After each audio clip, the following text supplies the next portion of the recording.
Vamos a resolver el ejercicio 16 de la relación. Nos dicen que tenemos un circuito de polarización fija de base y que la línea de carga y el punto Q de polarización es el que nos dan en esta gráfica. Nos piden que calculemos cuál sería el valor de VCC, de RC y de RB para que ocurra esto, para tener esta línea de carga y este punto Q de polarización. Bueno, con este ejercicio estamos mezclando un poco lo que vimos en la sección de la línea de carga con lo que hemos visto en la sección circuitos de polarización. Bien, el circuito de polarización fija de base que hemos visto en teoría es justamente este de aquí, y si recordamos, el circuito que vimos para el análisis de la línea de carga era el circuito de polarización más simple y era justamente este, el circuito de polarización fija de base. Bueno, pues si recordamos, a la salida, el circuito de polarización a la salida tenía justamente esta ecuación de Kirchhoff.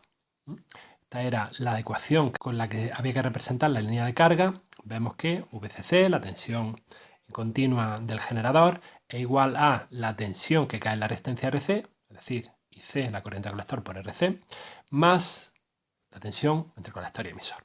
Bueno, pues cuando vimos ese circuito y representamos esa línea de carga, ¿qué es lo que vimos? Bueno, pues vimos que para trazar esa línea de carga normalmente cogíamos dos puntos, los dos puntos justamente cortaban a los ejes de la gráfica, y para esos dos puntos lo que hacíamos era, bueno, pues cogemos y le damos, por ejemplo, a IC el valor 0 y vemos cuánto vale VC, y en ese caso, si os fijáis, VC es igual a VCC, y por eso, donde corta la línea de carga con el eje X es justamente en el valor VCC, en el valor que le demos a este generador de tensión.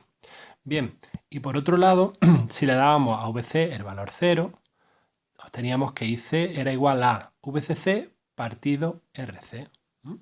Por eso, donde cortaba la línea de carga con el eje vertical era justamente en VCC partido RC. Pues bien, con eso,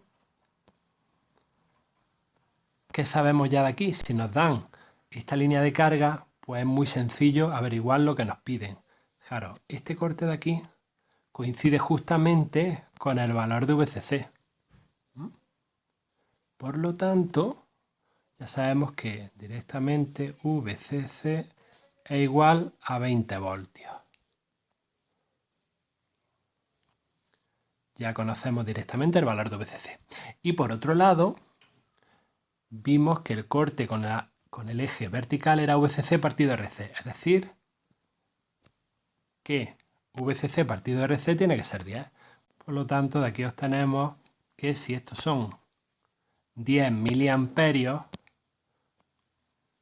VCC partido por RC tiene que ser igual a esos 10 miliamperios. Y VCC acabamos de ver que vale 20 voltios. 20 partido RC. Por lo tanto, de aquí sacamos que RC tiene que ser igual a 20 partido 10 miliamperios, es decir, a 2 kiloohmios. Bien, ya hemos tenido VCC y RC. Por último, ¿qué es lo que nos queda averiguar? Bueno, nos queda por averiguar R sub B. R sub B está relacionada con el circuito de polarización de entrada, con la corriente de base. Bueno, pues en este circuito, en el circuito de polarización fija de base, hemos visto en teoría que la corriente de base es igual a, bueno, lo imponía esta resistencia, R sub B, y era la tensión que caía en esa resistencia, es decir, VCC menos la tensión que hay en este punto, que recordemos que era 0,7, bueno, o lo que es lo mismo, la tensión base emisor partido por RB. Bueno, pues esto es VCC menos tensión base emisor, que ya sabemos que esto es 0,7 voltios, partido por R sub B. Bueno, de aquí VCC lo conocemos, esto es 20 voltios, pero lo que queremos averiguar es R sub B. Necesitamos la corriente de base. ¿Qué corriente de base existe en este transistor? Bueno, pues eso es muy sencillo de verlo gracias al punto de polarización Q. Si nos fijamos, ese punto de polarización Q es donde corta la línea de carga con la curva característica correspondiente a la corriente de base. Bueno, pues nuestra curva característica sería esta que va por aquí. Vemos que está a medio camino entre 30 microamperios y 20 microamperios. Por lo tanto, esa curva podemos aproximarla como 25 microamperios. Bien, pues ya lo tenemos todo. Vamos a despejar R sub B. Resulta que VCC menos 0,7, 20 voltios menos 0,7 es, vamos a ver, R sub B igual a 19,3 partido por 25 microamperios. Y esto es igual a 772 kiloohmios. Bueno, pues ya tenemos lo último que nos faltaba. Pues ya hemos resuelto el ejercicio.